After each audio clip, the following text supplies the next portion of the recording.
Why the 99% save money and the 1% buy assets instead.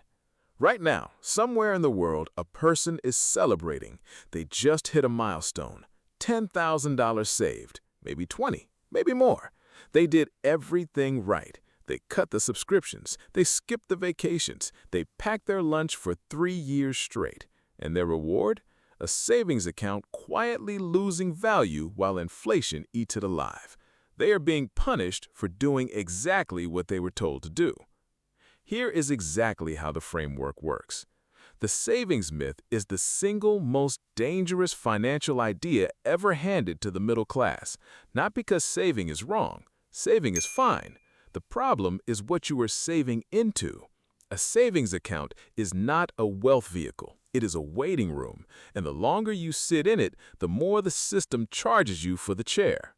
Let us talk about what money actually is. Most people treat money like a destination. You earn it, you protect it, you hoard it in a high-yield account at 4% and call yourself financially responsible. The 1% treat money like a tool.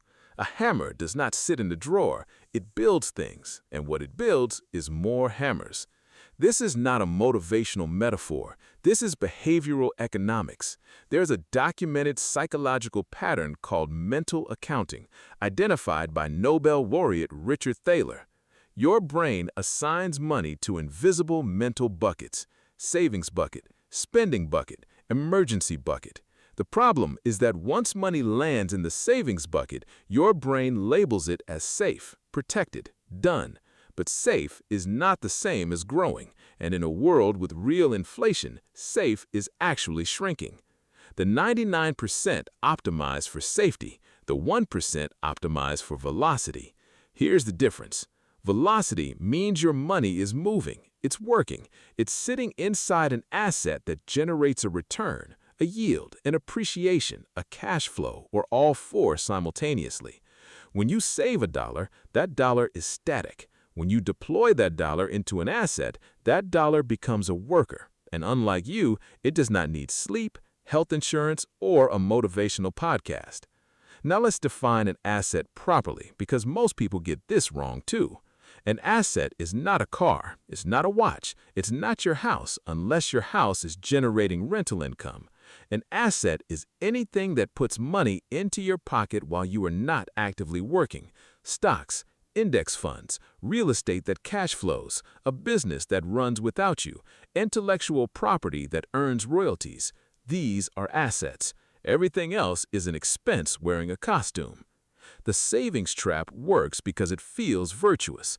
Delayed gratification is real. It's psychologically powerful. Saving money feels like discipline, and discipline feels like progress. But progress toward what? If your money is not compounding, you are not progressing. You are standing still on a moving floor that's going the wrong direction. Consider this. The average savings account in most countries pays between 1 and 4% annually. Inflation historically runs between 2 and 4%, in some years higher.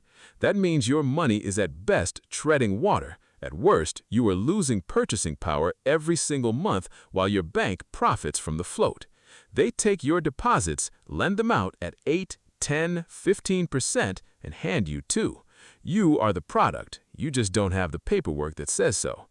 The 1% understand this instinctively, not because they're smarter, because they were taught a different curriculum.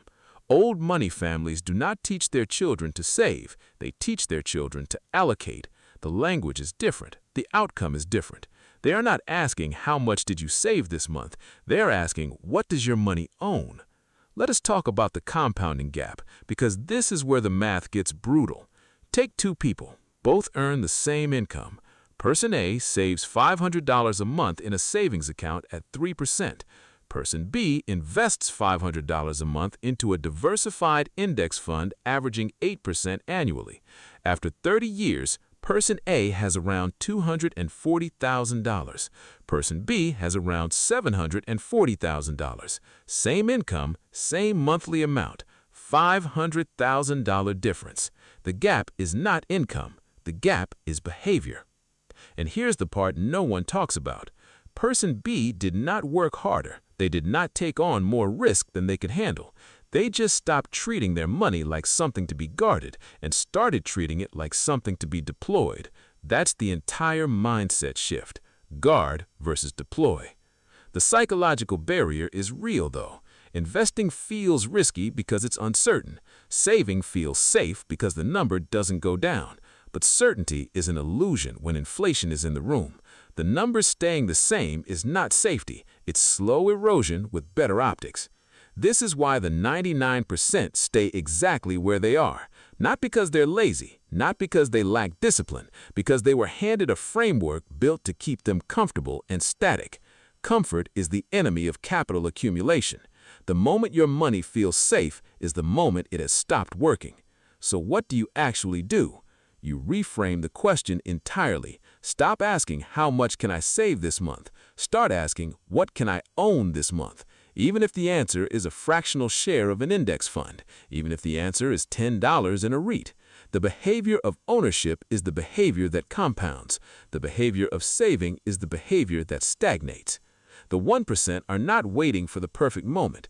They are not waiting until they earn more. They are not waiting for stability or certainty or a sign from the market. They are deploying now into assets consistently regardless of the noise, because they understand one thing the 99% never got taught. Time in the market is not a strategy. It is the strategy. Your savings account is not your friend. It's your financial comfort blanket. And the moment you trade the blanket for a blueprint, the gap between where you are and where the 1% live starts to close. The human brain has not changed. Your strategy has. You're welcome. Subscribe if you want to optimize your framework. It means a lot.